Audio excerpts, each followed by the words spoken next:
Kita akan coba membahas mengenai manfaatnya terlebih dahulu. Manfaat mempelajari filsafat hukum. Oke, sekarang Pak Johnson. Pak Johnson. Halo? Halo Pak, halo Pak. Ya, Ya sudah Pak, ada di layar Anda sudah Pak, sudah. manfaat mempelajari filsafat hukum? Sudah Pak, sudah. Coba baca pelan-pelan. Ya Pak.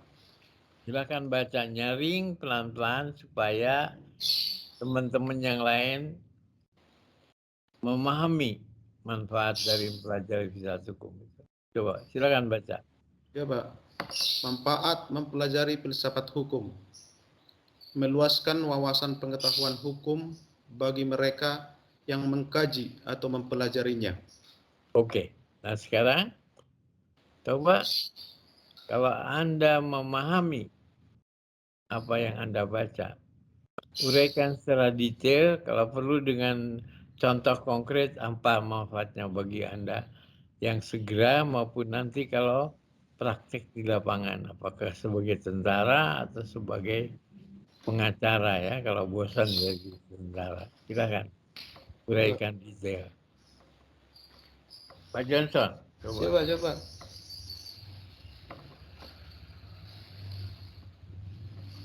Silakan Pak Johnson, uraikan detail. Dalam arti meluaskan wawasan itu bagaimana maksudnya? Ada secara konkret, real manfaatnya kalau Anda nanti berpraktek sebagai pakar hukum dengan mempelajari materi ini. Silakan Pak Johnson. Ya Pak. Kalau dengan mempelajari ilmu hukum, setidaknya apabila terjadi permasalahan hukum yang ada di dalam masyarakat, kita yang sudah mengetahui atau mungkin sudah mengerti hukum bisa memberikan cara-cara atau mungkin langkah-langkah hukum untuk menghadapi atau mungkin yang berkaitan dengan penanganan hukum. Apabila itu saya kaitkan dengan saya sebagai TNI Angkatan Laut, mungkin bisa saya pelajari tentang penanganan pelanggaran-pelanggaran atau tindak pidana di laut. Itu aja Ya, Pak yang bisa saya sampaikan. bagus sekali. Rupanya supaya lebih memudahkan tugas Anda ya. Ya Pak. Anda sebagai penegak hukum untuk menyelesaikan masalah-masalah tindak pidana di lautan. Ya Pak. Dan artinya melakukan tindakannya benar-benar berbobot. Karena yang dipelajari adalah materi yang mendalam, filsafat dan teorinya, bukan hanya coba pelajari isi pasal-pasal pelanggaran pidana yang terjadi di lautan. Ya Pak. Yang lain, Kristi, gimana? Apa manfaatnya buat Anda sekarang? Anda sekarang bekerja sebagai apa, Bu Kristi? Kalau saya bekerja sebagai sekretaris, Sebagai apa? jadi sekretaris Pak. Oh, di apa? Sekretaris di mana? Sekretaris di Bank OCBC. Oh, nah untuk sehari yang bekerja sebagai sekretaris sekarang ini, bukan di biro hukum atau bagian hukum atau bagian kredit atau lain-lain. Itu apakah hanya sekedar meluaskan wawasan pengetahuan aja atau ada gunanya buat praktek juga sehari-hari?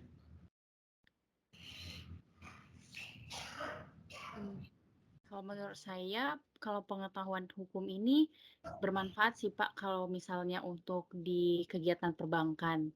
Di perbankan itu kan ada misalnya kita meminjamkan kredit. Nah, Iya. kita itu juga harus mempunyai pengetahuan hukum, kredit itu ada undang-undang yang mengatur. Kita tidak bisa sembarang memberikan kredit ke debitur. Ya, ada syarat-syaratnya ya. Iya. Iya, terutama itu yang praktisi amat penting sekali dan mengetahui landasan dasarnya ya dari suatu perjanjian itu misalnya apa.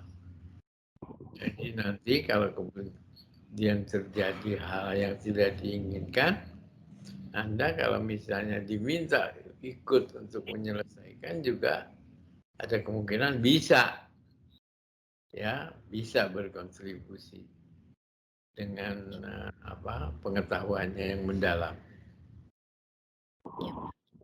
Oke, yang lain siapa lagi yang ingin bicara? Silakan. Tentang manfaat ini. Silakan. Yang lain, kawan-kawan. Baik Pak, saya Sobat Supriyan Pak. Silakan Anda bicara. Saya sedikit untuk menguraikan Pak mengenai pengetahuan hukum ini. Karena kebetulan saya profesinya pengacara Pak. Wah, bagus. Nah ini justru penting nih sebagai seorang visi. Penting nggak? Benar. Jadi saya sangat-sangat harus memang benar-benar untuk banyak mengetahui wawasan tentang hukum ini untuk memberikan penanganan perkara ataupun akses hukum kepada klien saya ke depannya agar hukum yang saya terapkan nanti benar-benar berfungsi di tengah-tengah masyarakat dengan maksimal. Itu tujuan saya untuk mempelajari manfaat daripada hukum ini, Pak. Terima kasih. Ya. Udah berapa lama Anda jadi pengacara di Kepri ini? 6 tahun, Pak, dari 2016, Pak. Lulus dari UIB? Kalau lulusan saya dari UPB Universitas Putra Batam, tapi ngambil advokasinya di Jakarta, Pak. Oh iya.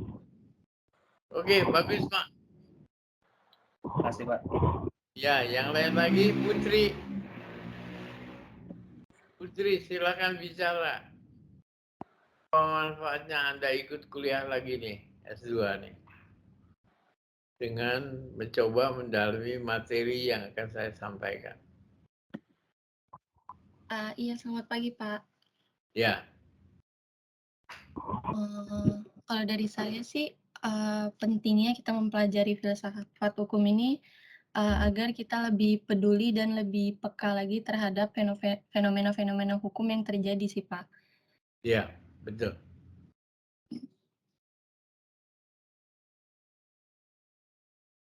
Untuk Putri, Anda pasti merasa tidak akan mengalami kesulitan ya dalam materi filsafat dan teori hukum ini. Saya harap. Iya, saya harap juga begitu sih, Pak. Ya. Nah, untuk sedemikian rupa, makanya selesai kuliah, kalau you ada di Batam, coba pergi ke perpustakaan. Baik, Pak. UIB, terus pinjam buku-buku wajib yang berkaitan dengan materi ini untuk Anda pelajari. Supaya dalam kuliah tanggal 15 nanti, Anda tidak sama sekali blank. Baik, Pak. Oke, saya kira cukup. Kita berlanjut ke materi lainnya.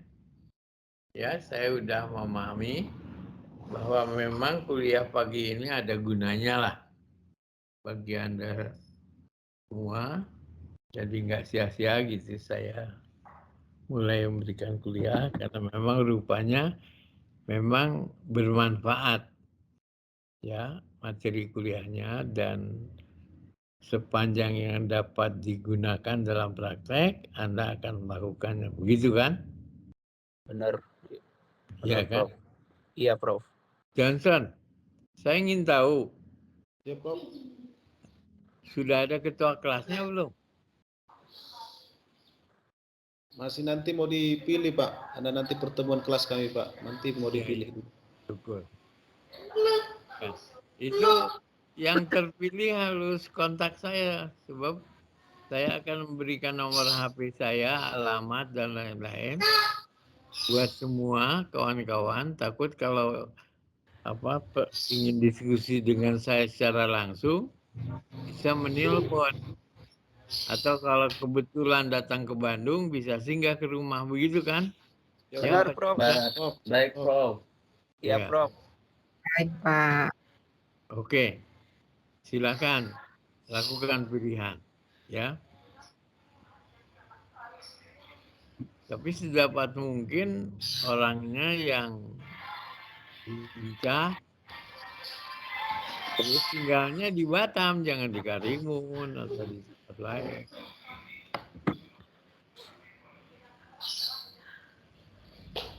Oke, kita lanjut ke yang berikut.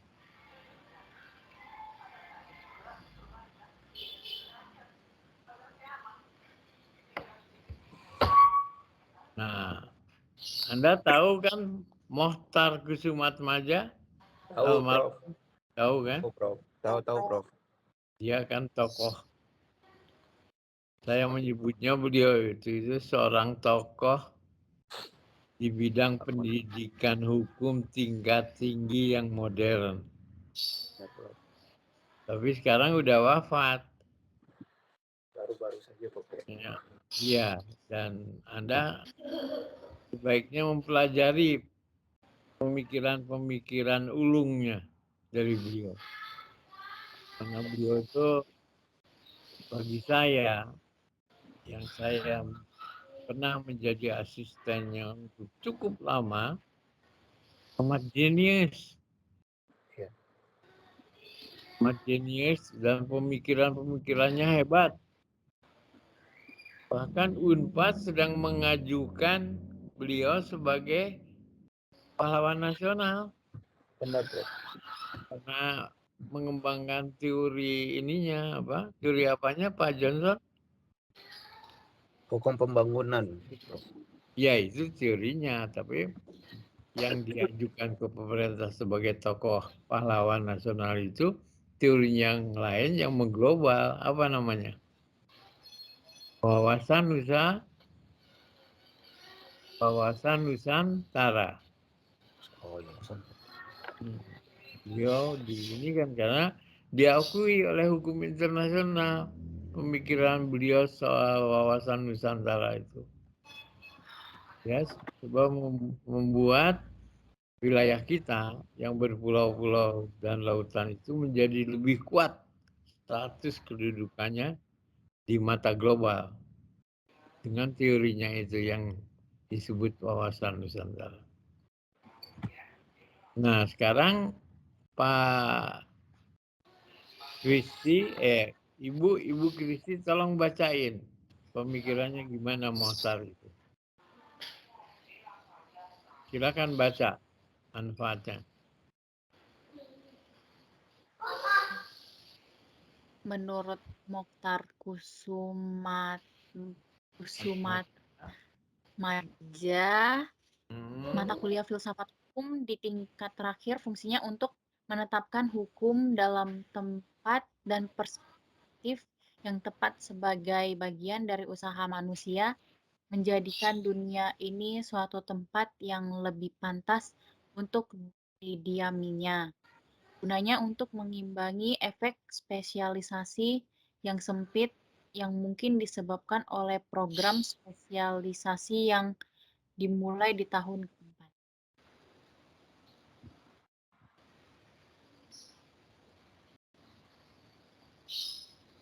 Oke, Ibu Kristi, Ya, Anda Pak. perhatikan baik-baik ucapan Mohtar ini. Coba, Anda bisa memberikan kritik nggak terhadap ucapan ini? Apakah mesti oke apa enggak? Silakan teliti pelan-pelan.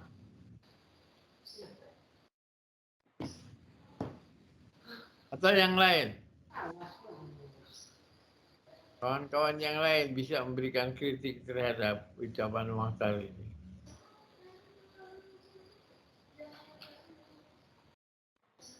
Ketemu Kristi? Belum ya? Kurang paham, Pak. Iya, memang ini yang dalam sekali uraiannya. Seperti kata-katanya alinea pertama, mata kuliah filsafat hukum di tingkat terakhir fungsinya untuk menempatkan hukum dalam tempat dan perspektif yang tepat sebagai bagian dari dan sebagainya. Ini merupakan kalimat yang amat filosofis dan amat jauh bisa itu nggak Kristi? Betul nggak kawan-kawan? Benar. Iya, Pak. Ini Iya, Prof. amat filosofis dan jauh kalimatnya.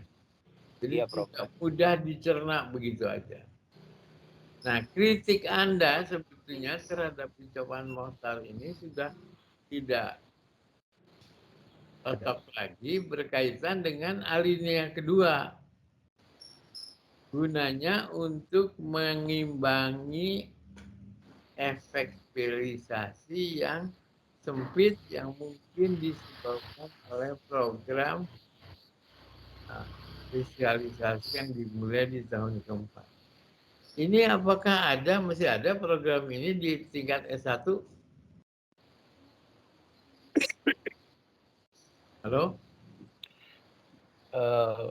Spesialisasi. Masih ada nggak di kalimat kedua pada program S1 sarjana hukum saat sekarang? Nggak ada nggak? Tidak ada, Prof. Sudah nggak ada. Sudah nggak ada spesialisasi di bidang itu. Jadi kalau sarjana hukum ya sarjana hukum aja.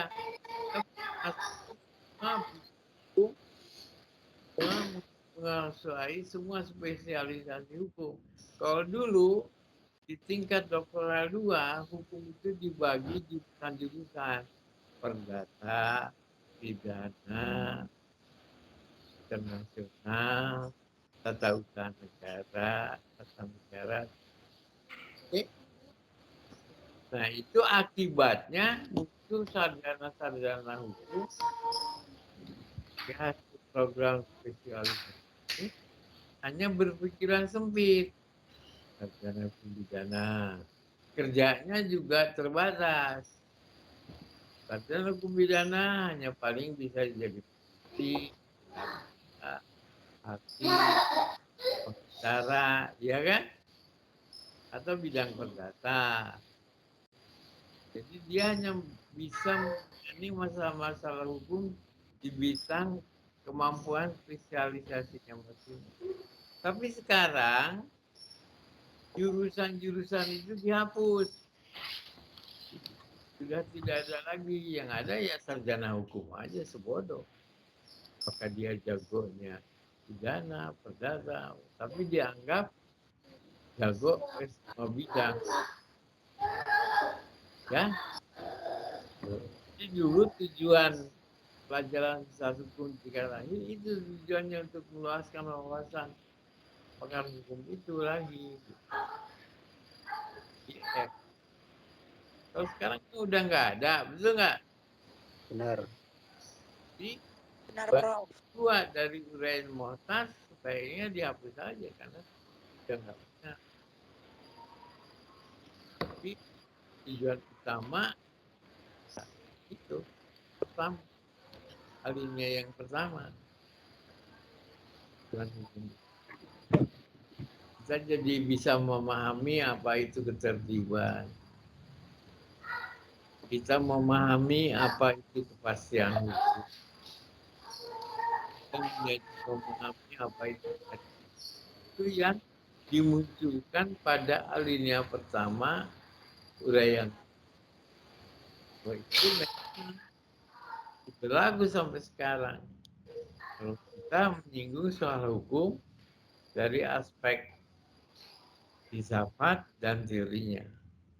Bisa dimengerti? Prof. Bisa, Prof. Ya. Nah itu. Betul, Prof. Iya, jadi sekarang misalnya Anda lebih paham apa itu keadilan. Apa itu kepastian hukum.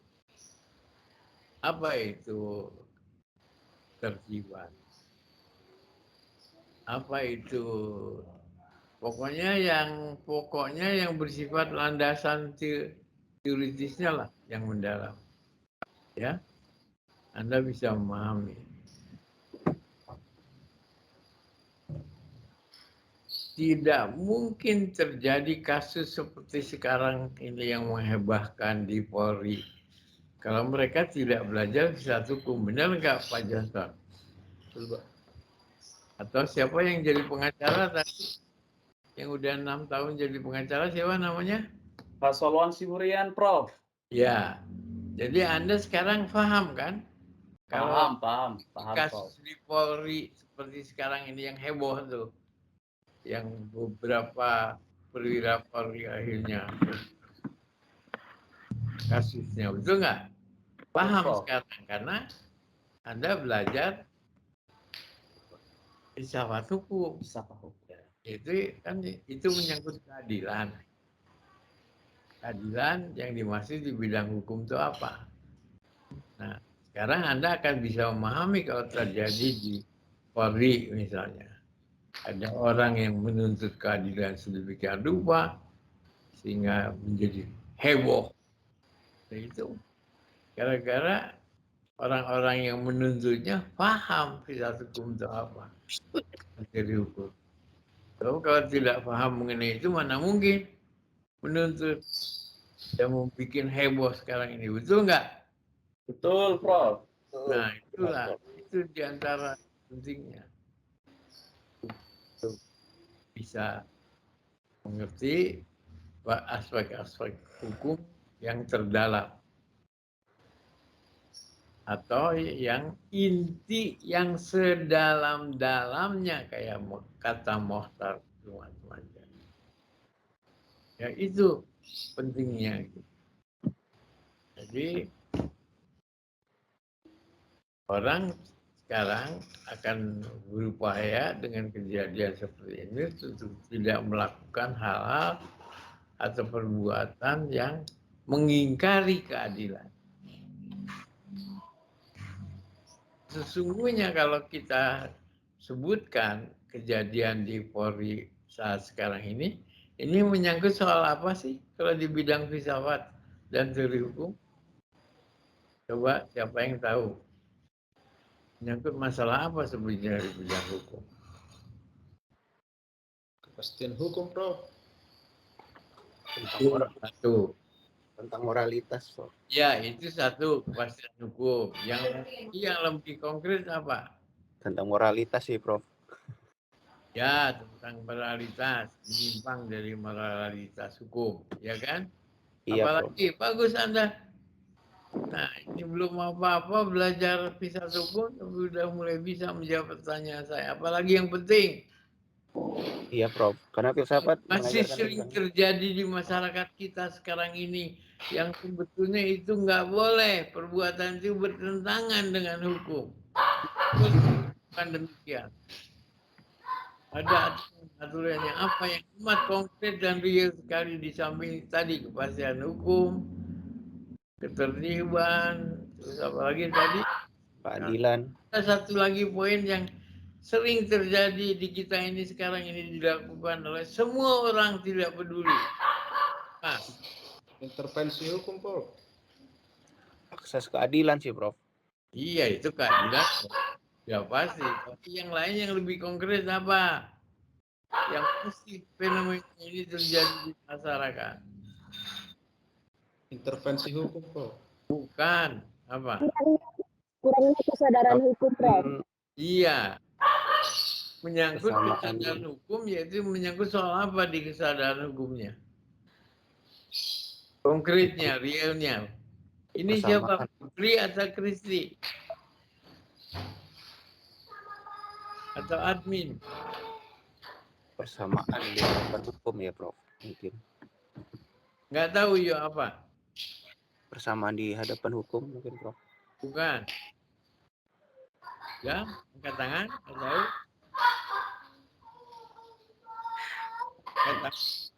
Nggak tahu, Prof. Yang dilarang, amat dilarang. Masyarakat itu yang penting. Yang terjadi di Polri ini adalah ini. yang tidak boleh dilakukan karena ada institusinya yang harus melakukan ini, bukan hak orang perseorangan, yaitu menyangkut soal menghakimi sendiri segala macam nggak boleh, main hakim sendiri, ya kan? Benar, Prof. Nggak boleh, ini amat dilarang ini dalam hukum kita. Yang boleh menghakimi hanya hakim. Jadi sudah ada institusinya, kalau berbuat sesuatu itu tidak boleh main hakim, menghakimi sendiri-sendiri. Ada aturannya, ada undang-undang. Betul nggak? Nah, yang di Polri terjadi itu adalah main hakim sendiri itu. Nggak boleh kan? Kalau memang yang terbunuh itu melakukan perbuatan melanggar undang-undang, yang harus diproses secara pidana, ya divonis hukumannya oleh hakim, bukan oleh perseorangan. Itu main hakim sendiri, itu amat dilarang. Itu berarti memiliki kesadaran hukum yang belum cukup, yang justru dilakukan oleh orang-orang yang kita anggap memahami hal ini. Bisa dimengerti? Suaranya putus-putus, Prof. Hah? Ngerti kan? Bagi kita orang perseorangan itu masih suka main hakim sendiri. Awas, hati-hati Anda nih. Jangan main gaplok, main ini, main bunuh, main tembak. Nggak boleh, ada institusinya kalau dia memang bersalah dan mati. Harus diproses semuanya. Itu namanya berkesadaran hukum tinggi. Nah, kita ini masyarakatnya masih rendah terus terang. Lebih utama dikemukakan emosi, ketidaksadaran hukum di negara kita ini. Terjadi. Oke, sudah cukup. Nah, oleh karena itu belajarlah filsafat dan teori hukum. Benar apa enggak? Benar, Prof. Iya, karena dengan melalui materi ini kan kita menambah wawasan, menambah kesadaran hukum, menambah wawasan untuk tidak berbuat yang terlarang menurut undang-undang kita. Benar nggak? Benar, Prof. Jangan sebaliknya, setelah belajar ini kok malah tambah brengsek orangnya. Makin tidak paham. Itu kan melalui materi-materi bisa ini hal di menghakimi sendiri apapun itu tidak boleh, melanggar undang-undang itu tidak boleh, dan banyak hal lain yang bisa sifatnya mendasar. Itu tujuan praktisnya, Pak. Harus ingat. Jadi Anda dalam jabatan apapun harus segala sesuatunya berpikir, gimana tindakan saya ini? Kalau Anda apapun selalu didekati dalam perspektif filsafat dan teori hukum, akan bagus, akan bijak segala putusannya, ya, dan dinilai bahwa dia sebagai orang yang benar-benar memahami hukum itu. Jangan hanya pakai gelarnya aja, doktor, MH, SH, tapi kelakunya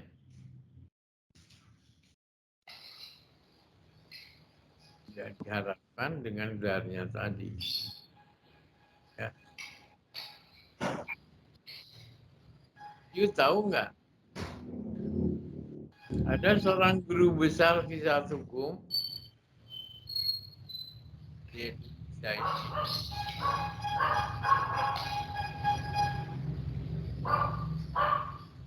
ya, seorang besar ulung, jenius terkenal, menulis buku juga, dan kalau bisa Anda namanya Profesor, coba ini, materinya lanjutkan, tekan. Mengatakan bahwa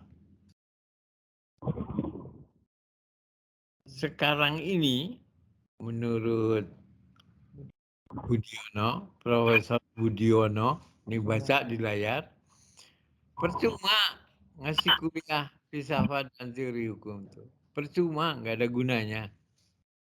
Relevansi kontemporernya nggak ada dari filsafat hukum itu.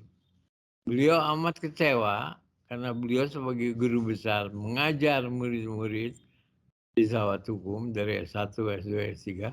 Tapi apa kelaku dari murid-muridnya itu setelah memiliki jabatan, orang penting, terkemuka di Indonesia, berperilaku menyimpang, berkesadaran hukum yang rendah, melakukan tindakan-tindakan tercela, bertentangan dengan moral dan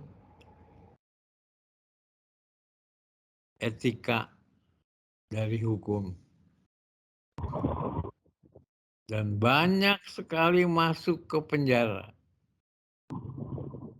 Apa akibatnya? Beliau berhenti jadi guru besarnya. Nggak mau lagi ngapain katanya. Susah ngajarin, tapi ternyata di lapangan praktek murid-muridnya berlaku brengsek semuanya. Berhenti beliau sebagai profesor, Pak, bayangin.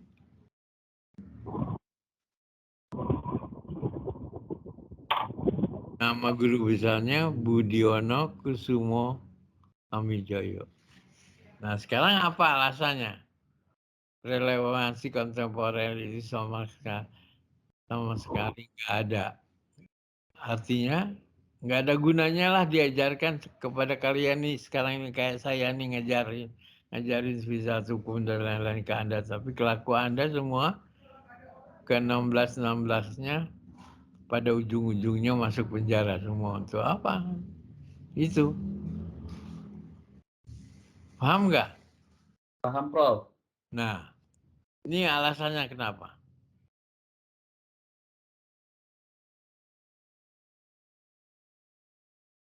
Nah, silahkan Ibu Putri baca alasan Profesor Budiono, percuma ngajar filsafat dan teori hukum kalau kelaku di lapangan dalam praktek. Terus saja yang dipikirkan itu bagaimana cara menyimpang dari aturan-aturan hukum yang ada. Silakan Ibu Putri, tolong bacain pelan-pelan. Baik, alasannya yang pertama, budaya kemunafikan yang telah melanda sebagian masyarakat Indonesia yang menimbulkan anomali sosial. Ini berakibat menghalangi penegakan serta pelaksanaan hukum secara luas dan merata. Kemudian yang kedua, situasi global yang memprihatinkan. Peperangan di Timur Tengah, kesengsaraan dan kelaparan di Afrika, pembilasan etnik di Bosnia, segrasi dan separatisme yang beringas dan berdarah di Asia Selatan. Situasi seperti ini tidak mungkin terbesit sepotong pemikiran tentang filsafat hukum. Yang ketiga, khusus sektor bisnis keputusan pada umumnya dibuat secara instan. Sebab di sektor ini kesempatan hanya numpang lewat. Lalu apalagi gunanya untuk masih melakukan refleksi. Inilah pertanyaan yang meragukan manfaat hukum. Nah, tuh kan. Makanya saya pertama kali begitu mulai kuliah nanya dulu sama Anda. Apa ada manfaatnya belajar filsafat dan teori itu? Artinya, apakah Anda bisa bertahan berkelakuan sesuai dengan kehendak hukum dalam praktek hari-hari kinerjanya? Artinya keluar dari perbuatan-perbuatan yang nggak benar, menyimpang, tidak jujur, korupsi. Mencoba tetap tidak bersifat emosional, tidak suka main hakim sendiri, keras, minta suap. Nah, ini yang penting. Kalau ada, ayo kita sama-sama belajar. Mudah-mudahan berhasil, kan begitu. Tapi faktanya, gejalanya bertahun-tahun sekarang ini kok lebih banyak KPK nangkap orang ketimbang nganggur. Ini gejala nggak benar nih. Dan yang disalahkan antara lainnya pengajar-pengajar pendidik di kampus. Benar nggak pemberian materinya itu? Jangan lebih memperkuat tindakan menyimpang. Gitu kan, kawan-kawan? Ya.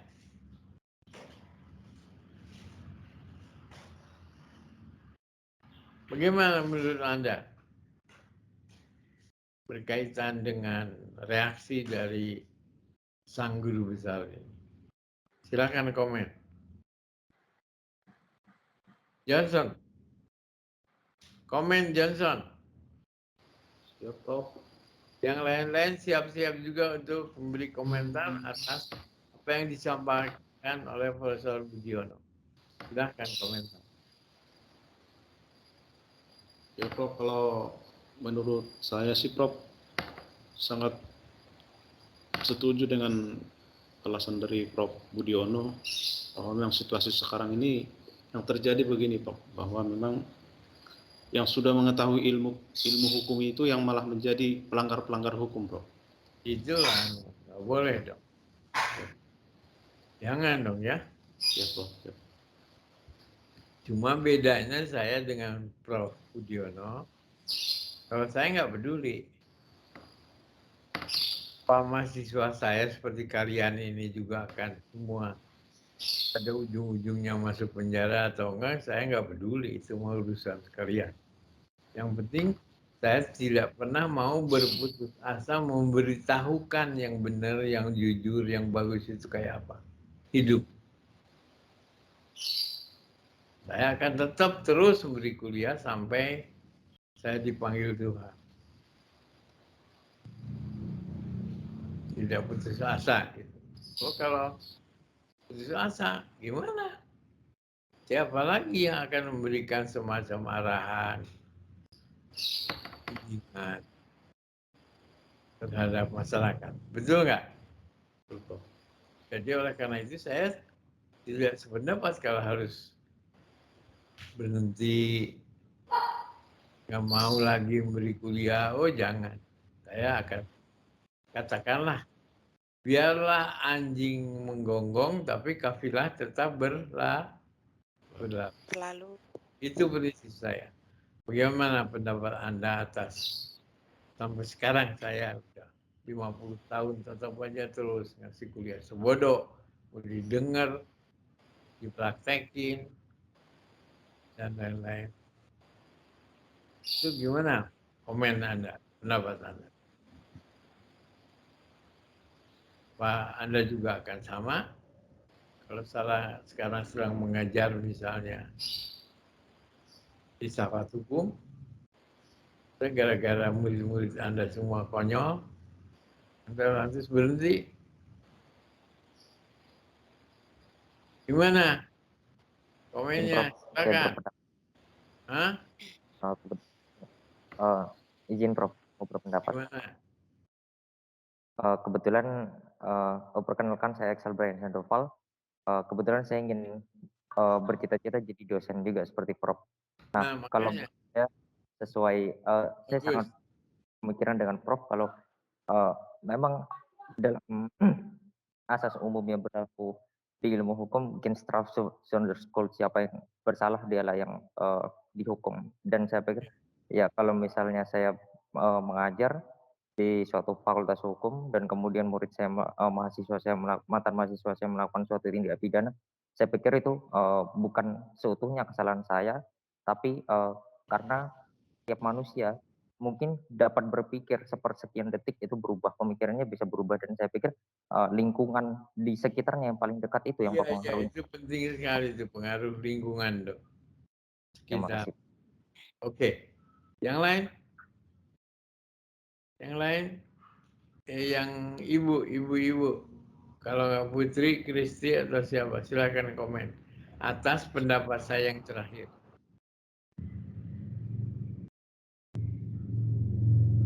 Halo Prof. Ya, silakan. Ya, kenalin nama saya Puji. Ya, nah ini baru dengar nih suara Puji. Puji ini sudah sejak awal mengikuti kuliah ini? Kenapa Prof? Baru masuk atau sejak awal kuliah? Tidak, sejak awal saya tadi ikut Prof, cuman saya jadi pendengar gitu, jadi nimbrung saja. Ya, oke. Sekarang Ibu Puji komen, silakan.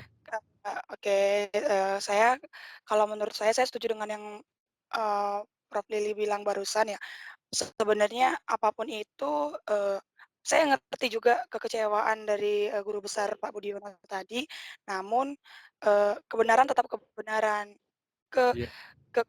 Kebenaran hukum itu sendiri tidak bisa disalahkan ataupun pengajarnya atau bagaimana.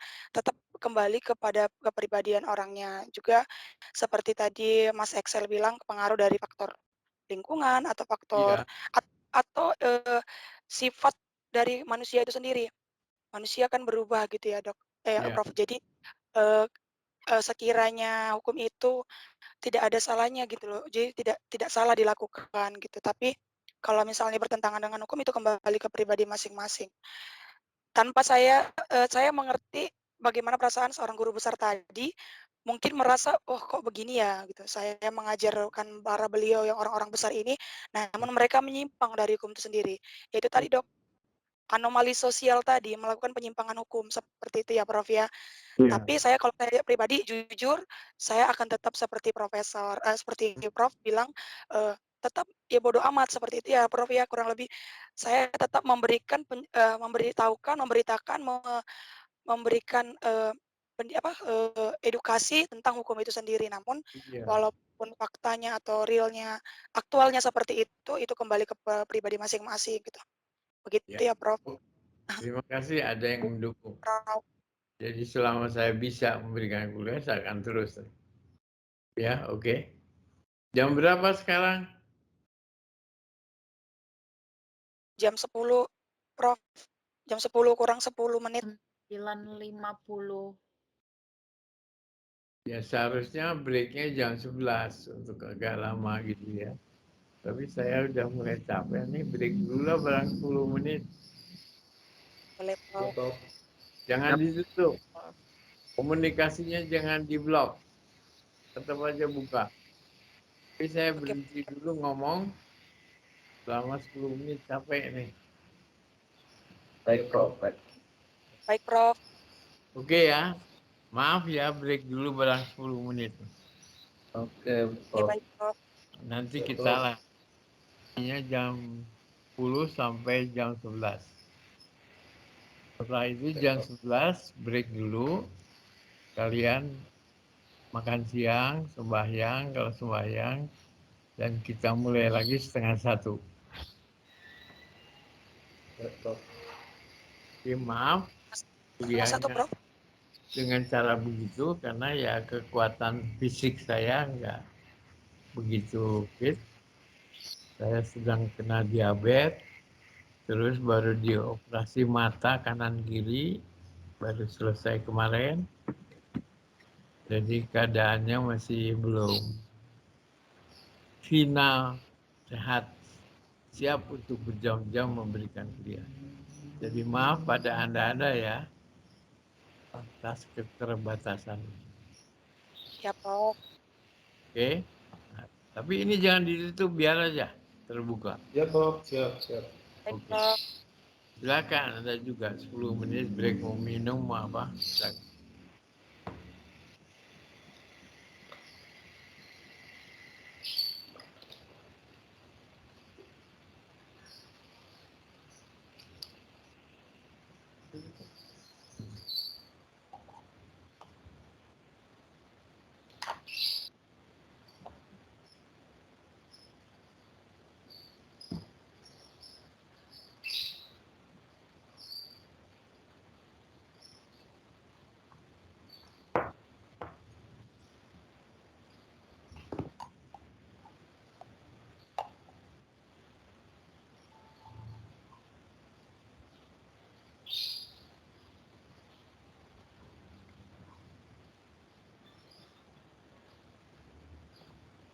Ikan ininya.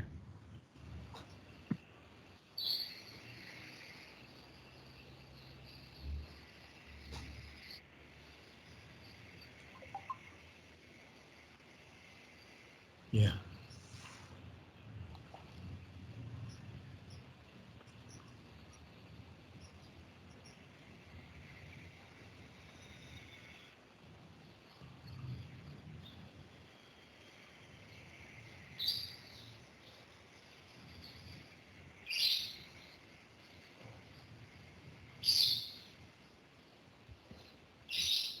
Ini ada pendapat dari Prof. Budiono, kalau relevansinya kurang materi filsafat hukum itu, beliau menyampaikan saran, kalau gitu manfaat filsafat hukum itu sebagai apa?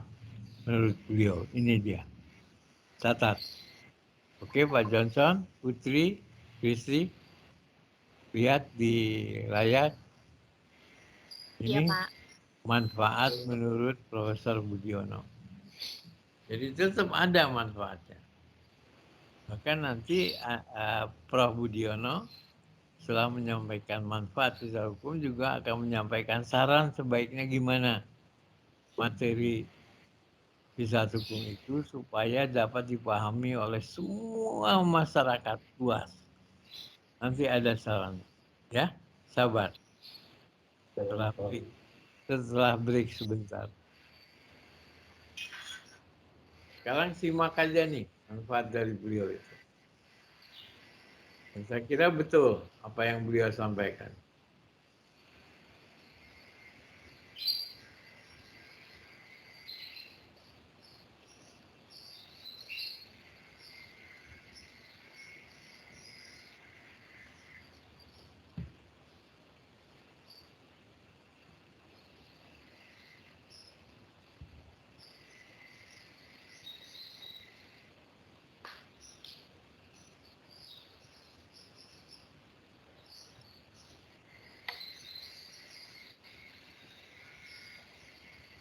Jadi pikiran Prof. Budiono nanti bagaimana dapat terlihat dari ucapan beliau tentang manfaat filsafat hukum. Itu terlihat sekali pemikirannya dianggap pemikiran modern di bidang hukum sekarang ini. Tidak tradisional. Ya. Kenapa? Cirinya bahwa hukum itu melekat pada diri manusia. Ini Pak Sasifta Raharjo juga begitu kan sama. Bahwa manusia itu tidak bisa terlepas. Tidak bisa terlepas dari hukum. Ada manusia, ada hukum. Ya kan, bahkan ada adagiumnya apa? Ada yang tahu nggak di antara kalian bahasa Yunani-nya bahwa ada manusia, ada hukum. Gimana bunyi adagiumnya? Masih ingat? Waktu belajar di apa? Uji Societas Ibius. Iya. Oke, Anda nih hebat. Ibius, Societas. Societas. Jadi karena begitulah hubungannya antara manusia dan hukum, kita lihat bahwa manusia itu tidak bisa melepaskan diri. Perluan adanya hukum. Ini merupakan temuan terbaru dengan pendekatan apa? Dengan pendekatan apa? Dari aspek metodologinya, hingga ada pikiran bahwa ibius, setan. Itu didekati hukum itu dari sudut apa? Ada yang tahu nggak dari 16 mahasiswa? Ini pikiran modern dari hukum yang berkembang sekarang, terutama di Amerika Serikat, dengan teorinya yang berjudul Anthro-Sociological Jurisprudence dari Roscoe yang diambil alih oleh Mokhtar Kusuma Atmaja dan dibawa dicoba diterapkan di Indonesia yang kurang berhasil. Karena kita tidak sosiologis. Ya, kita normatif. Pemikiran hukum kita bersumber dari Belanda, Eropa kontinental, ya, yang sifatnya normatif. Tidak sosiologis seperti pemikiran hukum Amerika yang diluaskan oleh penemuan-penemuan di bidang sosiologi hukum dan antropologi hukum yang diprakarsai oleh ajaran anthro-sociological jurisprudence dari Roskopal yang di Indonesia dikembangkan oleh Mohtar, Lacipto, Raharjo, dan para pakar lain, terutama mereka yang beraliran sosiologis yang kubunya biasanya di Pakcip, di Undip. Sedangkan yang normatif yang sekarang menguasai Indonesia masih Pajajaran. orang menganggap kubunya bukan Pajajaran lain, justru lain. Ini kubunya di ini, Erlangga. Pajajaran justru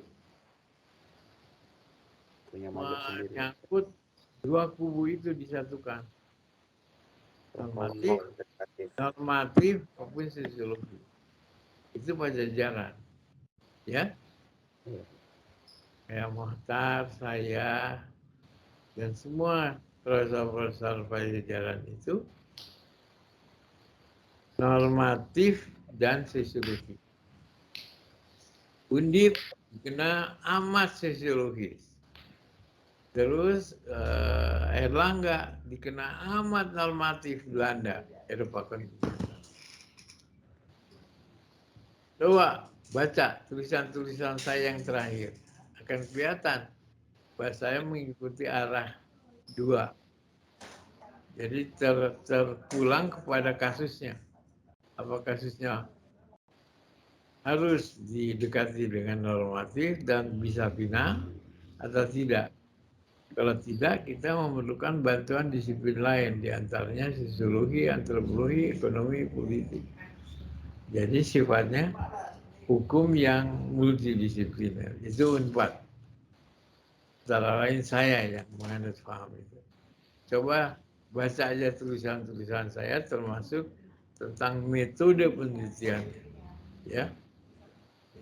Sebab banyak masalah hukum di Indonesia ini yang tidak bisa diselesaikan secara final tuntas 100% dengan melulu pendekatan Eropa kontinental Belanda, Erlangga, yaitu normatif. Artinya didekati dengan undang-undang TOM. Banyak masalah tidak tuntas. Jadi perlu bantuan disiplin lain dalam penyelesaian. Ya, seperti misalnya kaki lima, prostitusi, judi, kenakalan remaja, narkoba, dan itu harus didekati dengan cara pendekatan multidisipliner. Tidak bisa dengan undang-undang secara represif, selalu gagal. Nah, Unpad kubunya kita lihat dulu masalahnya. Kalau tidak bisa melulu normatif, ya kita minta bantuan disiplin lain. Artinya hukum yang multidisiplin. Oke, break dulu. Break dulu sebentar, jangan ditutup. Saya tetap menyampaikan di layar materinya.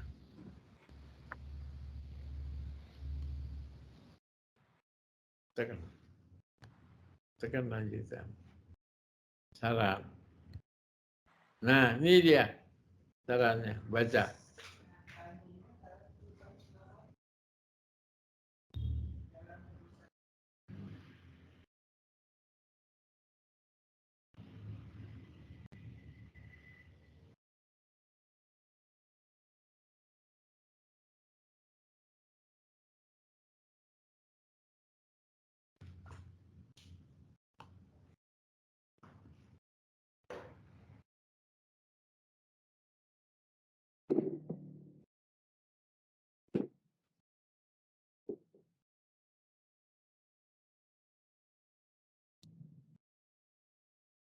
Nanti kalau kita mulai lagi kuliahnya, Anda memberikan saran, memberikan komen terhadap saran dari Prof. Budiono ini, ya.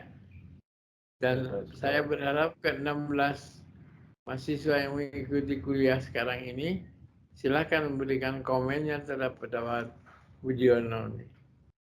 Tentang saran sebaiknya gimana materi kuliah Filsafat Hukum itu. Coba saya ingin memperoleh pendapat komen Puji yang berkaitan dengan saran Profesor siapa? Profesor siapa? Budiono tentang bagaimana filsafat hukum dan teori hukum itu sebaiknya. Nih dalam bentuk saran. Bagaimana pendapat Puji? Setuju apa enggak? Kalau enggak setuju apa alasannya? Kalau setuju apa alasannya? Silakan Mbak Puji. Saya setuju, Prof. Bahkan menurut saya karena sekarang kan kurikulum pendidikan kita itu sudah lebih baik, bahkan untuk anak di kalangan sekolah SMA ya, menurut saya tentang filsafat hukum ini sudah dijadikan dasar juga sih kayak kalau nggak tahu ya saya sekarang kemungkinan tuh sosial ya, kalau misalnya pelajaran yang berbau ini apa sosial namanya kalau nggak salah ya, Prof. Jadi kalau boleh kalau menurut saya sih seperti itu. Karena semakin dini diberikan semakin dini untuk diberitahukan tentang filsafat hukum ini, tentang ilmu dari para filsuf atau sebagainya gitu, menurut saya akan lebih bagus gitu ya, Prof. Jadinya anak-anak muda mempunyai kesadaran yang lebih dini menurut saya untuk hukum itu sendiri, gitu. Begitu, Prof. Maksud Popi setuju? Setuju, Prof. Lebih jangkauannya lebih diperluas. Benar, Prof. Sampai secara konkretnya kalau perlu anak-anak SD udah mulai diajarin filsafat hukum dan teori hukum ini. Nah Benar, sekarang coba logikanya yang jernih. Apa mungkin?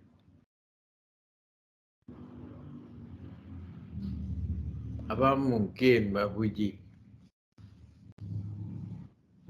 Yang lain, mungkin mana Prof. pendapat you?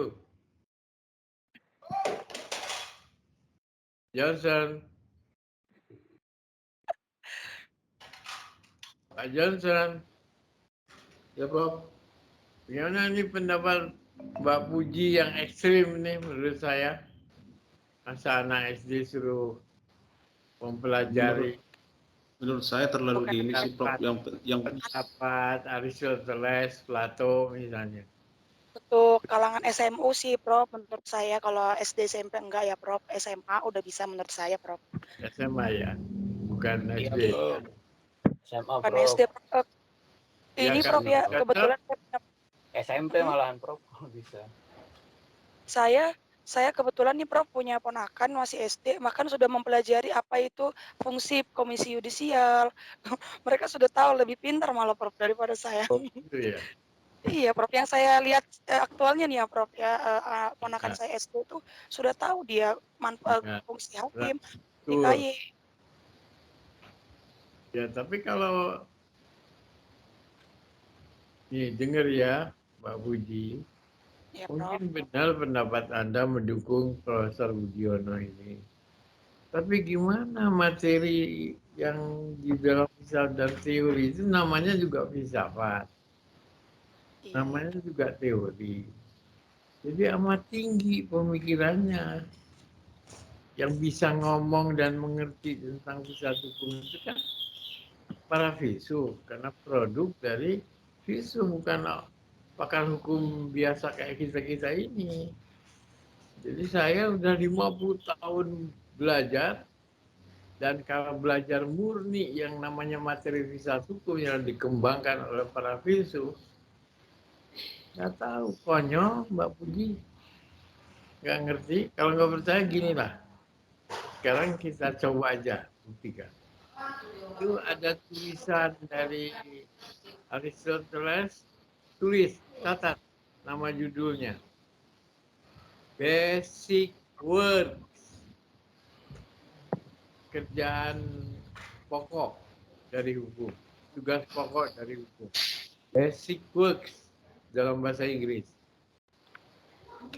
Ada artikel dari beliau, keren. Itu jangankan ke anak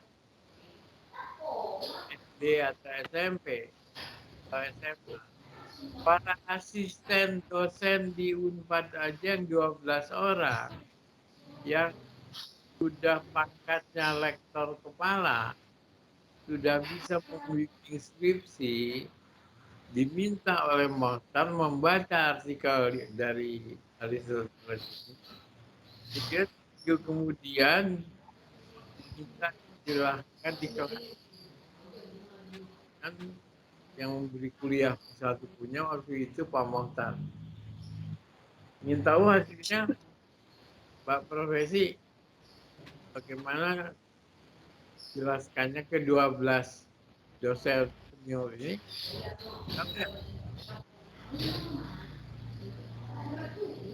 Rata-rata mereka bilang mohon maaf tidak mengerti apa yang dimaksud. Sedangkan saya asistennya yang harus tahu juga sama. Saya bilang saya hanya bisa menerjemahkan ke dalam bahasa Indonesia, tapi mengenai isinya, mohon maaf, secara detail saya tidak menguasai karena saya bukan filsuf. Saya barangkali ya, peringkat pemikirannya belum nyampe Pak seorang filsuf. Kalau tingkat sarjana oke lah karena saya lulus Magister in the Rechter.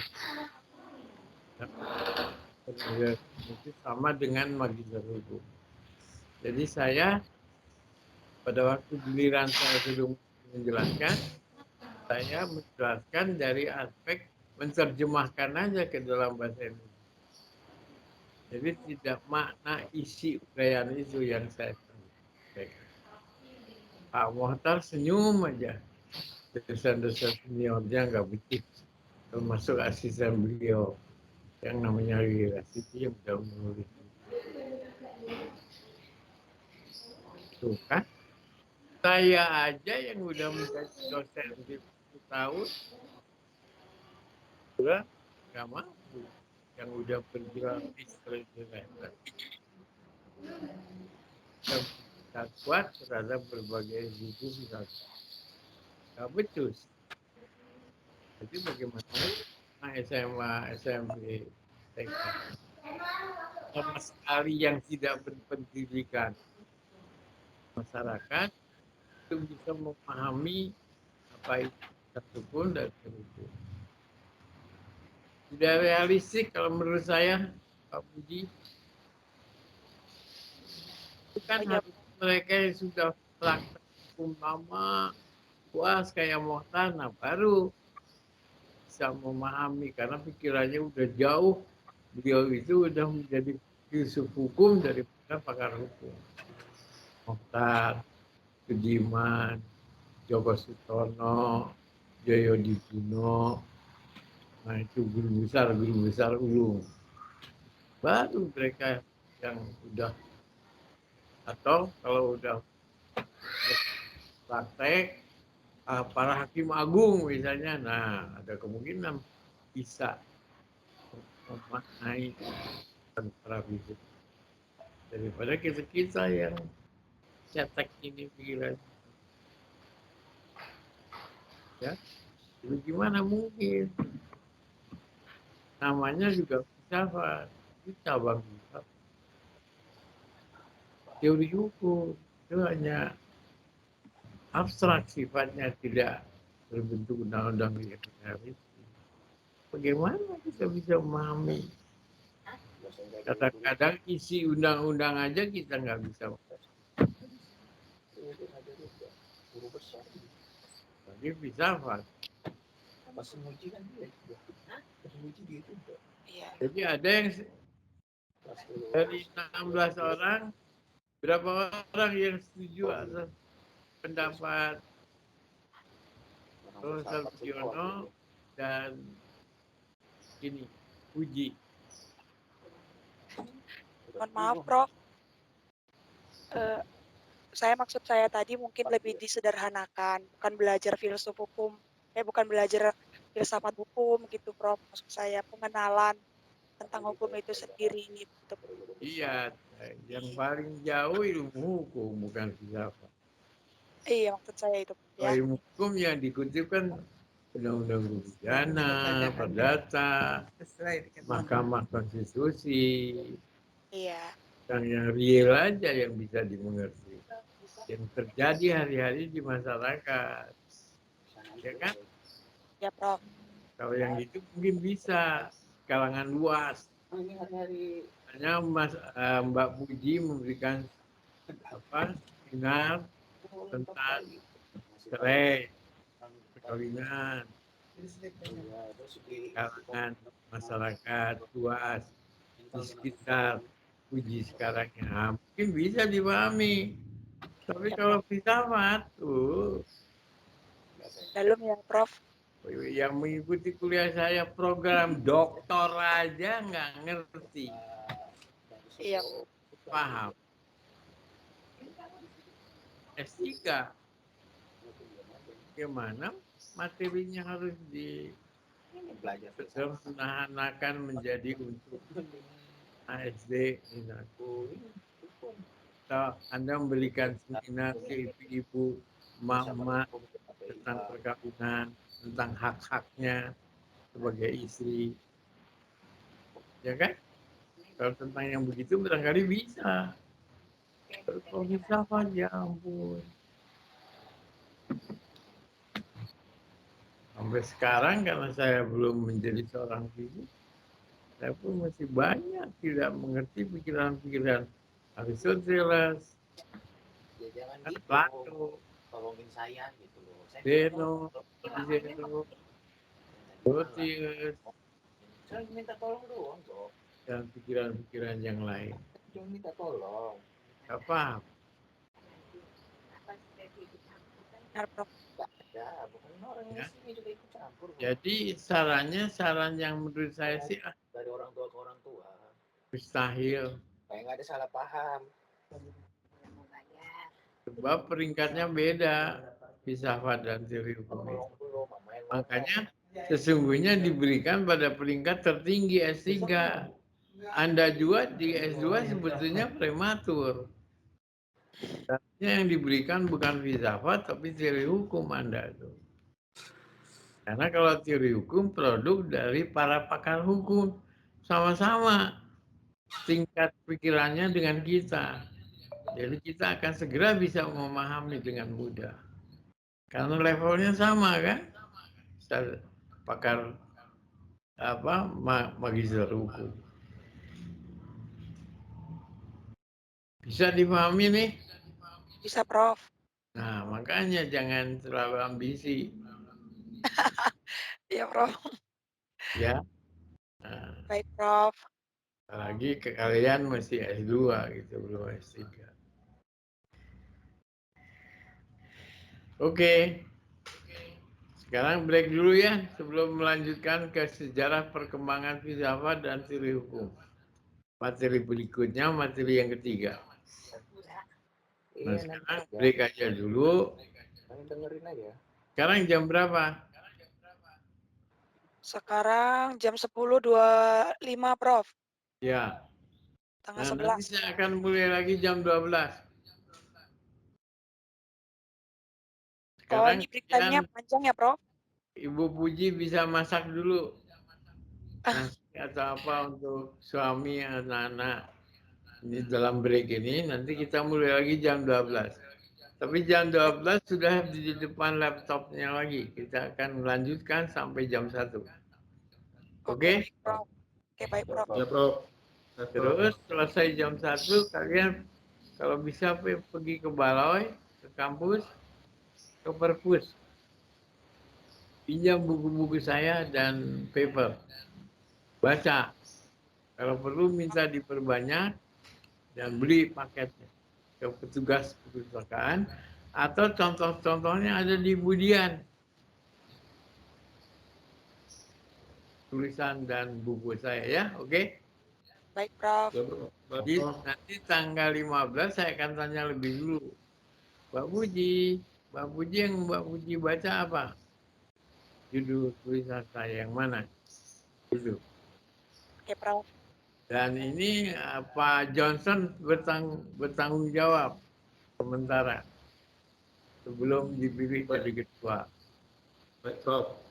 Supaya anak buahnya para mahasiswa yang 15 orang itu mendapatkan bahan literatur apa dari Budian atau dari pegawai perusahaan untuk dibaca menghadapi saya tanggal 15 yang akan banyak saya nanya terkait dengan apa yang dibaca. Jadi Anda harus ada progres pada kuliah yang kedua. Ya? Ya, Prof. Baik, Prof. Kalau saya tanya benar jawabannya. Logikanya hidup. Ya? Artinya jangan setuju aja sama pendapat seorang guru besar. Tapi harus kritikal. Itu namanya pelajaran hukum pada bidang, pada aspek yang tinggi, filsafat dan teori hukum. Bukan pada ilmu hukum yang cetek. Kalau ilmu hukum yang Anda pelajari kan hanya isi undang-undang. Iya, Prof. Apa isi undang-undang itu tuh yang buat sarjana hukum, bukan filosofi. Undang-undang itu. Jadi kita bisa cepat, bisa ngerti kalau kita pelajari isi undang. Tapi yang namanya filsafat dan teori, ya ampun. Kalau nggak encer otaknya payah. Nah, hari ini temanya berjudul beberapa istilah yang berkaitan satu sama lain ya. Berdekatan gitu supaya tidak salah pengertian. Dan kali ini saya minta Putri tolong membacakan istilah-istilah itu dengan pengertiannya ada 3. Silakan. Ini dimulai dengan istilah filsafat hukum. Silakan dibaca pelan-pelan. Kemudian nanti ada filsafat ilmu, kemudian filsafat ilmu hukum dan teori hukum. Mohon dibantu oleh teman yang lain ya. Seperti Pak Johnson, Kristi, dan lain-lain. Oke, silakan mulai Putri.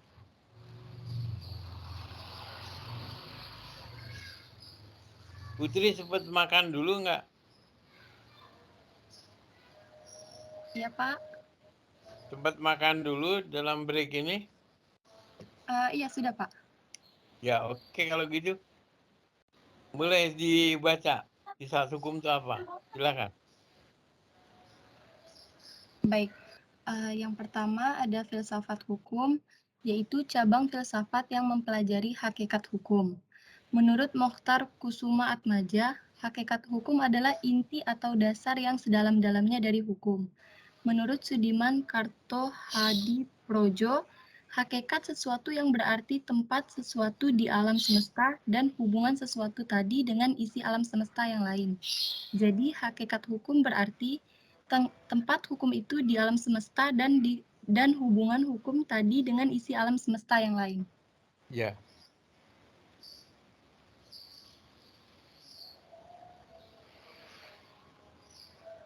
Sudah ya? Sudah, Pak. Ya.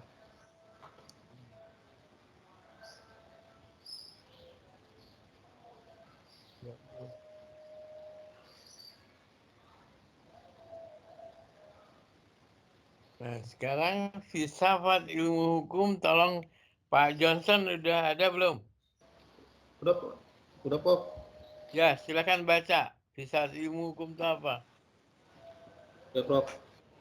Filsafat ilmu hukum adalah cabang filsafat ilmu yang mempelajari hakikat ilmu hukum.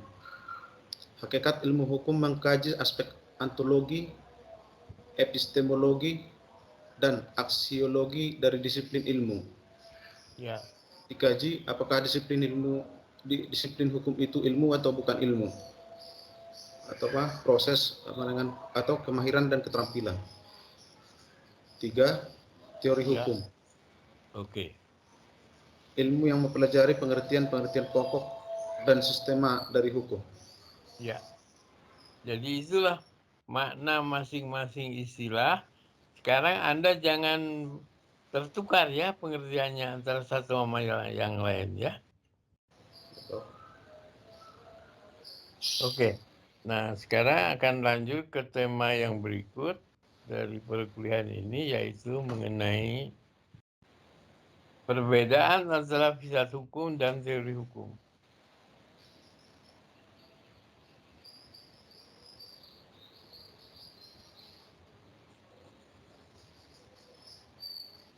Ya.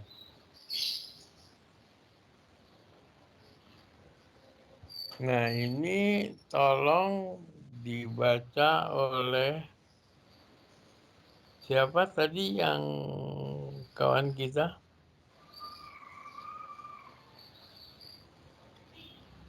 Pak Purba atau apa nama belakangnya? Ini yang ada di gambar nih, foto siapa nih? Gambarnya terlihat jelas sih Pak di saya. Ini saya, gambar saya. Iya, gambarnya terlihat jelas di saya. Kelihatan ya bahwa mata saya yang sebelah masih tertutup habis dioperasi. Jadi udah dua-duanya nih mata saya dioperasi. Makanya yang membuat saya nggak bisa membaca. Itu ini baru saya yang ngomong siapa, Putri atau Kristi atau siapa? Putri Pak. Putri. Ada satu kawan lain yang namanya agak susah, Hasoloan. apa? Pak Hasoloan, Ya. Prof. Pak Hasoloan, Ya, Prof. Hasoloan. Pak Hasoloan, Ya. tolong bacakan perbedaan antara filsafat hukum dan ilmu hukum. Pelan-pelan membacanya. Oke, baik, Prof. Terus setelah itu Anda, bagian mana dari perbedaan ini yang Anda tidak memahami, nanti saya coba uraikan. Silakan Pak Hasoloan. Oke, siap Pak Profesor. Ya, terima kasih. Filsafat hukum ada 3. Yang satu mengacu pada induk filsafat tertentu. 2. Ya. Hasil karya para filsuf. 3. Tingkat abstrak tinggi. Baru teori hukum ada 3. 1. Tidak mengacu pada induk filsafat tertentu. Yang kedua, hasil karya para ahli hukum. Yang ketiga, bersifat operasional. Nah, pertanyaan saya sekarang ke Anda. Kalau tidak mengacu pada pemikiran hukum tertentu, kalau filsafat hukum kan pada induk filsafat tertentu, ya kan? Itu artinya kayak produk filsafat itu harus dianalisis dengan menggunakan filsafat mengacu kepada induk filsafat tertentu yang dianut oleh para filsuf yang sedang menganalisis objeknya. Seperti contoh filsafat hukum. Itu objeknya hukum kan? Maka kalau Aristoteles misalnya membahas mengenai hukum, maka dia menggunakan induk filsafat tertentu yang dia sebut filsafat realistis. Kalau Plato, filsafat idealistis. Kalau Grotius, filsafat ketuhanan. Kalau kita punya filsafat tertentu yang merupakan induk filsafat yang menjadi alat dasar analisis, yaitu filsafat Pancasila. Jadi oleh karena itu, para pakar hukum Indonesia, kalau beliau-beliau itu berubah menjadi seorang filsuf, biasanya analisisnya mengambil filsafat induk tertentu yang kita punya adalah filsafat Pancasila. Mohtar, misalnya sekarang ini mengambil induk filsafatnya dalam berfilsafat itu adalah filsafat Pancasila, bukan teori hukum Roscoe dari Amerika lagi, itu udah dilepaskan. Makanya beliau sekarang menjadi seorang filsuf hukum dan memproduk teorinya menjadi filsafat hukum. Menjadi filsafat hukum pembangunan. Tapi makanya tingkat abstraknya makin tinggi. Jadi kedudukan beliau bukan apply teori lagi, tapi berubah menjadi bisa grand theory atau teori yang kedua dalam analisis ilmu hukumnya. Ya. Nah, itu yang dimaksud dengan menggunakan filsafat induk tertentu. Jadi mengambil filsafat tertentu digunakan sebagai analisis, terpulang apa yang menjadi objek kajiannya. Kalau hukum yang menjadi objek ini, maka beliau sedang mengupas filsafat hukum dengan induk filsafatnya namanya filsafat Pancasila. Sedangkan kayak Aristoteles, Plato itu filsafat individualisme yang realnya disebut oleh beliau-beliau filsafat realisme untuk Aristoteles, filsafat idealisme untuk Plato, tapi ada juga yang menggunakan filsafat ketuhanan. Berarti pemikiran hukumnya itu bersumber dari Tuhan. Ya. Nah, makanya disebut filsafat ketuhanan, induk filsafatnya. Itu semuanya hasilnya akan berbeda. Tergantung pada induk filsafat yang dianut. Kalau seorang sarjana hukum, katakanlah Anda dalam pemikirannya yang dikembangkannya mengambil induk filsafat tertentu, katakanlah misalnya filsafat Pancasila, ya, Johnson atau Pak Haloseum, Asoloan, atau yang Asoloan, Haloseum, Pro. Iya, Asoloan, berarti Anda beranjak dari seorang sarjana hukum menjadi seorang filsuf hukum. Karena sudah mengambil filsafat tertentu yang menjadi dasar alat analisisnya. Paham? Ya? Ya. Nah, jadi kalau Anda seorang sarjana hukum itu biasanya dalam penggunaan pemikiran hukumnya itu menggunakan pemikiran hukum temuan para sarjana hukum yang lain. Misalnya Anda dalam tesis nanti menggunakan teori hukum pembangunannya Mohtar, atau Sachitora Hajo, atau Romli, atau Roscoe Pound, atau siapa aja lah pokoknya yang masih bergelar magister hukum atau sarjana hukum. Pemikirannya peringkatnya, berarti teori hukum. Nah, kalau masih teori hukum yang digunakan oleh Anda berarti belum beranjak ke menjadi seorang filsuf. Tapi begitu Anda mengambil filsafat hukum atau filsafatnya,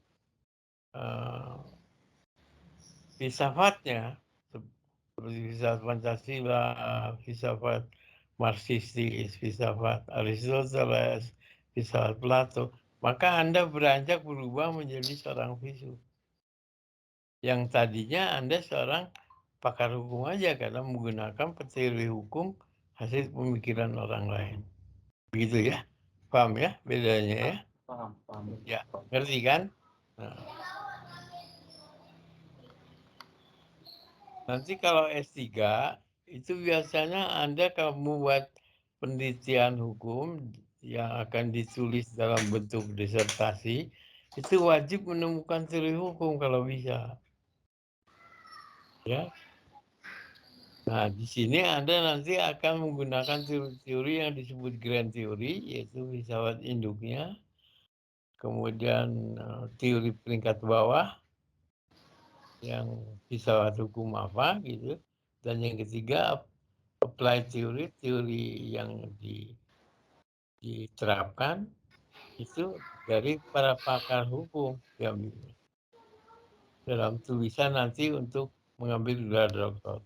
Kalau untuk S2 cukup teori hukum aja, misalnya Anda menggunakan teori hukum pembangunannya Mohtar, Romli, integritas atau sati terhaja, teori hukum progresif, dan lain-lain. Kelas kupon, misalnya. Kalau mesti menggunakan teori-teori semacam itu untuk S2, ya, untuk apply. Oke, nah sekarang kita beralih ke tema yang lain yang terakhir untuk kuliah hari ini, yaitu sejarah perkembangan filsafat dan teori hukum.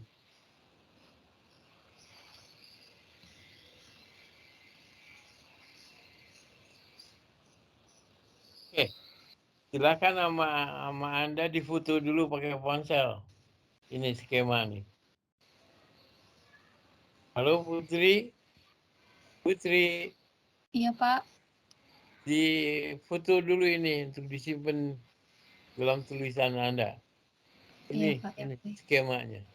Yang lain-lain juga ya. Baik, Prof. Sebab Iya, Pak. ini Oke, Prof. kita akan coba bahas sebagai tema kuliah terakhir sekitar jam 1-an. Nah, nanti kalau ternyata belum habis, kita lanjutkan sisa materinya pada kuliah tanggal 15. Oke? Jadi nanti pelajari di rumah. Ya. Dan uraiannya yang lengkap ada dalam tulisan buku-buku saya itu. Misalnya buku yang pertama, dasar-dasar filsafat hukum dan teori hukum. Atau pengantar filsafat hukum, itu ada. Juga ada dalam tulisan yang terlepas dalam paper. Ya, Anda bisa memahami, mengikuti uraiannya dari mulai dari zaman purbakala, ya, purbakala sampai zaman modern. Bagaimana perkembangan filsafat itu dan teori hukum. Nah sekarang kalau udah Anda foto pakai ponsel, sudah? Sudah, Pak.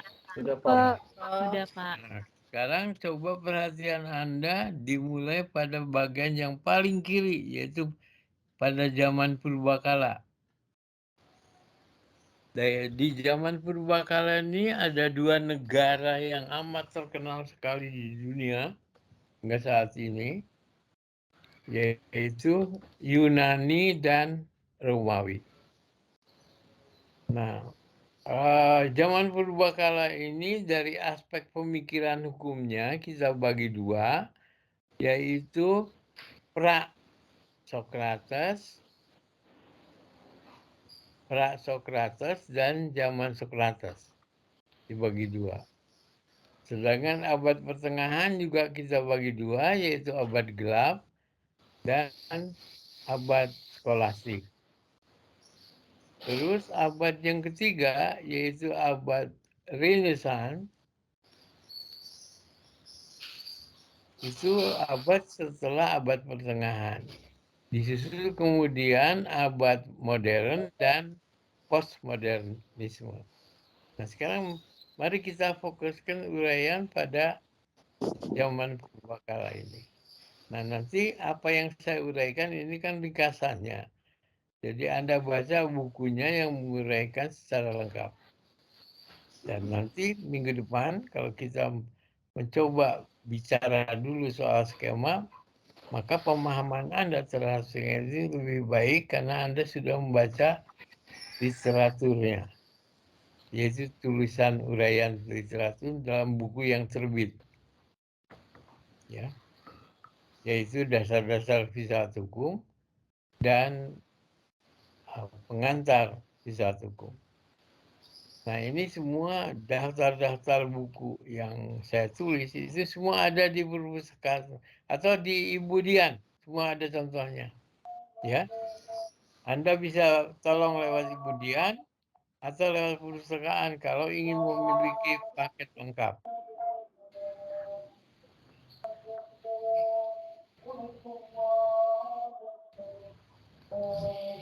Oke, coba sementara hentikan dulu itu. Ada yang apa nih? Bicara atau apa kok? Mengganggu. Hentikan dulu ya. Sabar. Oke. Pembagian pra-Sokrates dan Sokrates ini Di sini terlihat bahwa pada zaman pra-Sokrates yang namanya FH itu kan belum ada, betul nggak? Iya, Pak. Benar. Iya, Pada Pak. pra-Sokrates yang namanya filsafat hukum belum ada. Yang ada baru F aja. F ini adalah filsafat. Dan filsafat yang muncul saat itu bukan filsafat hukum, tapi filsafat ini apa? Alam semesta. Jadi pada masa pra-Sokrates belum ada cabang filsafat hukum itu. Tahu apa sebabnya? Karena yang diambil sebagai objek filsafatnya bukan yang berkaitan dengan filsafat hukum. Kalau yang berkaitan dengan hukum, para filsuf abad pra-Sokrates harus mengambil objeknya apa yang jadi bahan analisis utamanya. Siapa yang tahu? Coba. Barangkali siapa tahu sudah ada yang baca buku saya dasar-dasar filsafat hukum. Silahkan. Silahkan tampil. Harus apa yang menjadi objek filsafatnya supaya nyambung menjadi ada cabang yang namanya filsafat hukum. Nah ini terjadi yang nyambung itu setelah Sokrates. Jadi berarti Sokrates lah catat ini. Yang pertama kali mengambil manusia sebagai objek filsafatnya. Jadi kalau begitu pada zaman pra-Sokrates yang para filsufnya disebut filsuf alam semesta, maka yang menjadi objek kajiannya apa? Yang utama. Yang ujung-ujungnya tidak muncul cabangnya yang namanya filsafat hukum. Siapa yang bisa menguraikan? Johnson, bisa nggak? Silakan Pak Johnson. Harus objek filsafatnya apa yang utama? Supaya ada cabangnya filsafat hukum. Johnson. Putri. Kristi. Iya, Pak. Apa harus diambil oleh para filsuf pra-Sokrates itu objek utamanya supaya ada FH-nya, cabang FH-nya seperti zaman Sokrates. Apa? Yang Sokrates. Tadi saya sebutkan. Sokrates mengambil objek utamanya apa kok lantas pada zaman dia muncul Purbakala. filsafat hukum. Apa? Manusia. Objeknya manusia. Iya. Ya, ini siapa nih yang ngomong? Manusia, Pak. Iya, ini siapa? Siapa yang ngomong nih? Manusia Yopta, Pak. Manusia, Pak. Ya, Johnson atau Putri? Manusia, Pak. Objeknya, Prof. Iya, jadi betul. Harus Jadi, manusia yang diambil sebagai objek filsafatnya. Baru ada cabang filsafatnya. Nah, siapa yang pertama kali mengambil objek manusia sebagai para kaum objek Sofi, filsafatnya? Sokrates. Ini Sokrates. Ya, sebelum Yang Sokrates terlalu kan ada jauh kepada kaum Sofi. Sokrates yang pertama kali mengambil manusia sebagai objeknya. Sehingga dari sini kalau genus filsafatnya filsafat manusia, maka seorang filsuf kalau sudah mengambil genus filsafat tertentu untuk objek analisisnya, harus lengkap segala aspek dari objek itu, seperti kali ini manusia, dikupas dengan menggunakan pendekatan filosofika. Nah, di sini aspek apa aja yang ada pada diri manusia yang harus dikupas? Apa aja aspeknya? Aspek dalam arti sumbernya ya, Prof? Ya. Ada 3 aspek. Ya, pertama ini sih Prof, epistemologi, nanti turun ke ontologi, baru aksiologi itu Prof. Oh, itu filsafat ilmu. Ini filsafat hukum. Oh. Kalau filsafat mengambil objek manusia, ada 3 penting pada diri manusia yang harus dianalisis oleh filsuf itu. Pendidikan, hukum, dan masyarakat. Enggak, aspek logika, catat. Aspek logika, aspek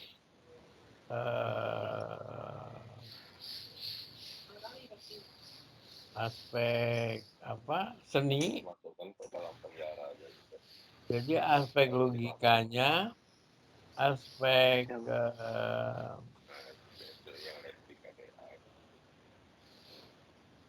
aspek seninya, dan yang ketiga adalah aspek pola perilakunya. Nah, ini ketiga aspek dari manusia ini, aspek logika, seni, dan sosiologisnya, pola perilakunya, disebut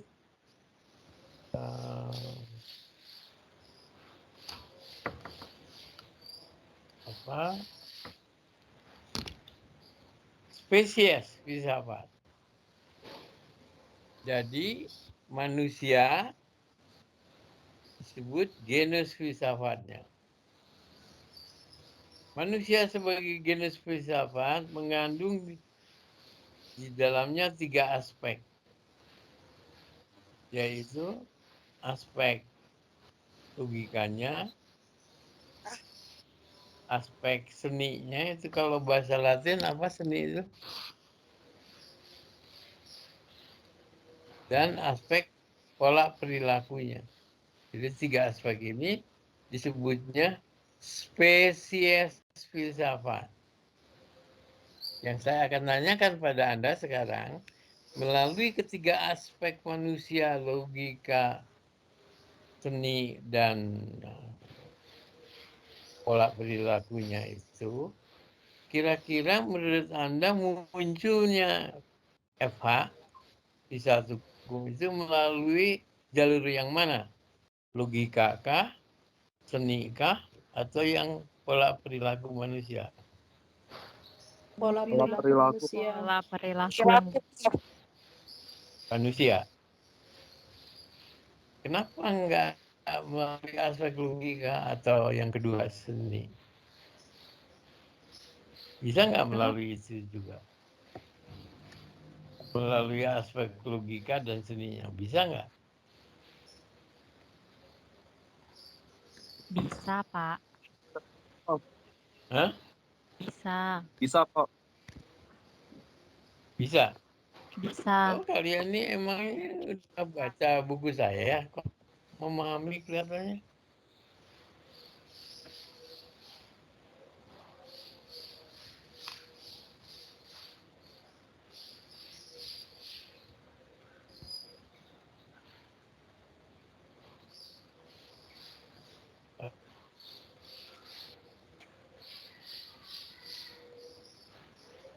Itu bisa muncul satu cabangnya yang disebut filsafat hukum. Jadi dengan demikian hukum itu ada kemungkinan merupakan hasil produk logika manusia seperti yang dikemukakan oleh satu aliran yang disebut positivisme hukum. Nanti Anda pelajari positivisme hukum itu, produk hukumnya itu berdasarkan hasil dari produk logika manusia, bukan dari pola perilakunya, beda, ya. Nah, yang mengatakan bisa melalui seni itu, Anda dulu waktu belajar ilmu negara itu ada seorang pakar hukum yang mengatakan bahwa hukum itu more art than science. Bahwa hukum itu lebih seni daripada ilmu. Nah, disinilah terlihat ada pandangan bahwa tak heran ada pandangan bahwa hukum itu sebagai suatu profesi, seni, art. Ya, ini maksudnya, yaitu McIver dalam bukunya Modern State. Waktu kita belajar ilmu negara dulu. Itu seni katanya. Memang benar. Coba pengacara siapa?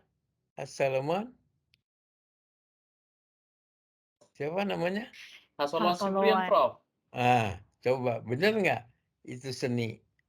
Benar. Hukum itu. Bisa disebut seni juga, Prof. Nah, itulah makanya sama kayak kedokteran, seni juga. Art. Ya. Nah, makanya Max Weber mengatakan hukum itu bukan ilmu, tapi lebih seni ketimbang ilmu. Jadi sesuatu yang dikembangkan oleh yang bersangkutan, ya, sebagai kayak seorang seniman lah gitu. Makanya disebut profesi hukum itu selain ilmu. Bisa paham? Jadi hukum bisa muncul melalui ketiga jalur, tergantung para pakarnya siapa. Kalau para pakar yang menganut paham positivisme hukum mengatakan bahwa hukum itu produk logika otak manusia, ya. Tapi ada juga yang mengatakan produk dari hasil hubungan antara manusia secara sosiologis atau bersumber dari etika pola perilaku manusia. Jadi macam-macam hukum itu munculnya tergantung kepada siapa yang mengatakannya, pakar hukum saja. Yang mana gitu. Dan biasanya nanti Anda akan tahu pada waktu kita membahas kuliah terakhir tanggal 29 yang menyangkut aliran-aliran, mazhab-mazhab, pemikiran-pemikiran dari para pakar hukum. Nah, disitulah kita akan lihat ada yang melalui mengatakan bahwa hukum itu bersumber dari aspek logika manusia, bersumber dari seni, hasil seni, dan juga bersumber dari hubungan antar manusia, ibi ius, ibi societas. Dan yang mengatakan bahwa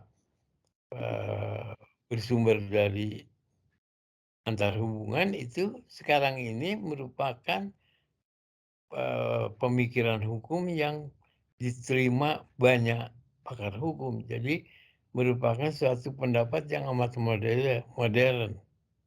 Ya. UCB apa yang terakhir itu tadi. Nah,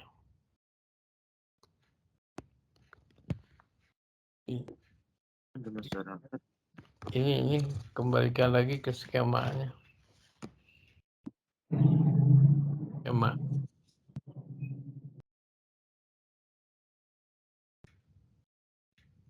Ya. Oke, coba perhatikan lagi skema pada zaman purbakala. Nah, jadi selain kita sudah membuat skema yang baru pada zaman Socrates, yang beda dengan zaman pra-Socrates,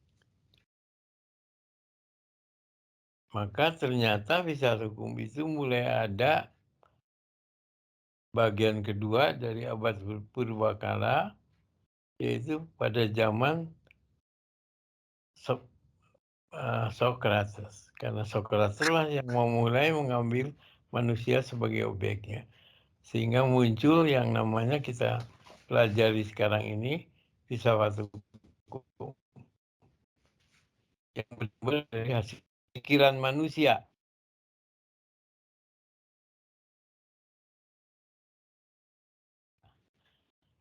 Itu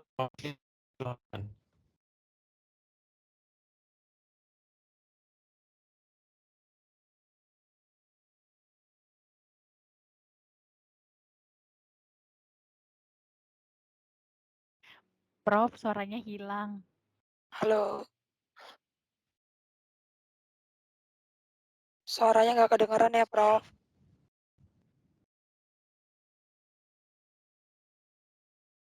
Ya, ke ini ya skemanya. Nah, negara Yunani dan Romawi. Menurut Anda, walaupun belum membaca literaturnya, pada zaman mana Yunani atau Romawi gemilangnya filsafat hukum itu berkembang? Pada zamannya mana kalau kita bandingkan?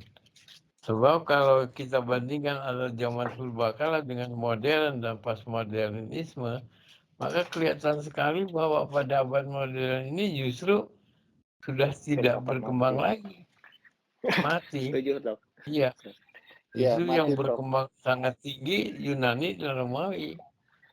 Tapi Romawi, kalau ya. kita bandingkan antara Yunani dan Romawi sendiri, mana yang lebih berkembang di satu hukum itu? Yunani, Silahkan. Prof. Romawi, Dok. Yunani. Prof. Yunani, Prof. Romawi. Yang mengatakan zaman Yunani apa alasannya? Yang mengatakan zaman Romawi apa alasannya? Silahkan. Ya kan? Karena gini, Prof, di zaman Yunani muncul kan tokoh-tokoh seperti Socrates, Plato, Aristoteles, kan orang-orang yang menjadi apa ya model dalam berfilsafat, termasuk kan Aristoteles nanti sebagai rujukan juga filosof-filosof Muslim dalam membentuk mazhabnya sendiri nanti gitu. Oke, Termasuk jadi diseringnya karena pada zaman Yunani ini banyak filsuf gitu, sehingga banyak dan itu produknya, jadi berkembang juga gemilang. ke Timur Tengah, iya. Ya. Berkembang juga kan Nah, jadi ke Timur nah Tengah. sekarang kenapa zaman Romawi kok kalah sama Yunani? Apa alasannya? Dan Ya, kenapa zaman Romawi dianggap gemilang? Tadi ada juga yang mengatakan demikian. Apa alasannya? Alasannya gini, Prof. Zaman Romawi itu kan banyak ya kaum Sophia itu yang memang hanya menjual saja, tapi tidak mengajarkan kebijaksanaan atau moralitas itu sendiri, Prof. Ya, inti dari filsafat gitu. Itu sih, Prof. Makanya tadi saya bilang kenapa zaman Yunani lebih dominan dibandingin dengan zaman Romawi gitu. Ya, tapi alasannya kurang tepat. Oke, Prof. Bukan karena banyaknya filsuf yang banyak, tapi ada alasan lain kenapa zaman Yunani amat berkembang dibanding dengan zaman Romawi. Coba. Ini juga termasuk terhadap ilmu pengetahuan ya, Prof ya. Di zaman Yunani emang dihargai sekali ya perkembangan itu. Ya, yang penting alasannya bukan karena banyaknya filsufnya.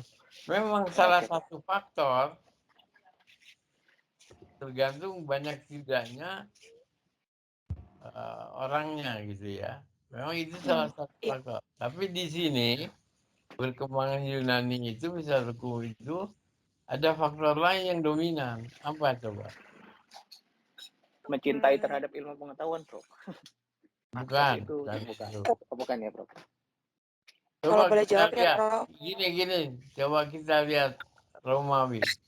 Masa Romawi itu kan itu kekaisaran negara yang besar. Yang kerjanya menjajah hampir berhasil menjajah seluruh Eropa. Jadi besar sekali negaranya. Ya kan? Nah, karena kerjanya terus menjajah dan melakukan peperangan, apakah dalam situasi yang seperti itu akan banyak produk filsafat? Jawab. Iya, Prof. Tidak, Prof. Tidak, kan? Sebab filsafat hukum itu suatu pemikiran tinggi yang memerlukan otak, kedamaian, ketenangan, dan lain sebagainya. Dalam suasana yang kisruh, sedang perang, tidak ada ketenangan, atau apakah mungkin banyak produk dihasilkan di bidang filsafat? Jawabannya? Tidak, Prof. Iya, makanya. Nah, dalam keadaan damai, tenang, makmur hidupnya yang tidak suka perang adalah Yunani. Yunani itu negara kecil yang damai, aman, makmur, sehingga suasana tenang yang damai, tidak kekurangan segala macam, tentu akan banyak dihasilkan produk-produk akurat yang banyak, betul nggak? Benar, Prof. Nah, makanya alasannya itu. Baca dong buku saya. Ya, Prof. Siap, Prof. Ya, jadi kalau dibandingkan di antara kedua ini, ternyata justru Yunani lah yang paling gemilang. Bagian kedua yang gemilangnya hebat baru ini Romawi. Kalau kita bandingkan antara Yunani, Romawi dan zaman modern sekarang, zaman kita ini hidup, ternyata zaman sekarang kalah kegemilangannya karena sudah hampir nggak ada filsuf. Pemikiran hukum sudah diambil alih oleh pakar hukum karena para filsufnya sudah habis, sudah nggak ada lagi. Jadi nggak ada lagi produktivitas hukum. Kecuali kalau Anda semua yang 16 orang ini berubah menjadi seorang filsuf hukum, nah mungkin jadi masih gemilang zaman modern kalau kita bandingkan dengan zaman Yunani Romawi. Tapi justru berkembangnya dunia ini ke arah modern dan postmodernisme, makin berkurang pemikiran-pemikiran mendalam dari para tokohnya, para filsuf, karena makin berkurang para filsufnya. Nah gitu kalau kita bilang, oke? Bisa Anda paham sekarang? Bisa, Prof. Nah, pertanyaan berikut yang akan saya tanya, pada abad kedua, abad pertengahan, bagian keduanya adalah abad skolastik. Bagian pertamanya abad gelap. Yang menjadi pertanyaan dari saya nanti untuk diskusi kita tanggal 15, mengapa ajaran hukum skolastik bisa demikian berpengaruh pada abad kedua bagian pertengahan yang disebut abad skolastik. Coba bisa tolong nggak ribut nggak? Pak, tolong ini jangan bising. Mengganggu konsentrasi. Kenapa? Pertanyaan catat. Apa sebabnya ajaran skolastik bisa besar pengaruhnya pada abad pertengahan bagian kedua? Padahal di zaman abad purbakala bagian pertama, ajaran Kristiani yang diturunkan Tuhan ke dunia Romawi itu justru oleh para serdadu Romawi ditumpas ajaran itu supaya tidak berkembang. Tapi apa sebabnya justru bahkan pada bagian kedua abad pertengahan jadi amat berpengaruh sekali, berkuasa sekali ajaran ketuhanan itu lewat yang disebut abad pertengahan bagian kedua, abad skolastik, di mana kekuasaan Tuhan ini berkuasa di Italia melalui kerajaan Vatikannya. Coba yuk siapkan jawabannya untuk pertemuan kita yang kedua tanggal 15 nanti, oke? Saya kira sekian aja dulu kali ini. Ya. Baik, Prof. Ya, kita tangguhkan ulasan kita untuk bagian kedua perkembangan dari hukum itu nanti pada tanggal 15 September jam 9.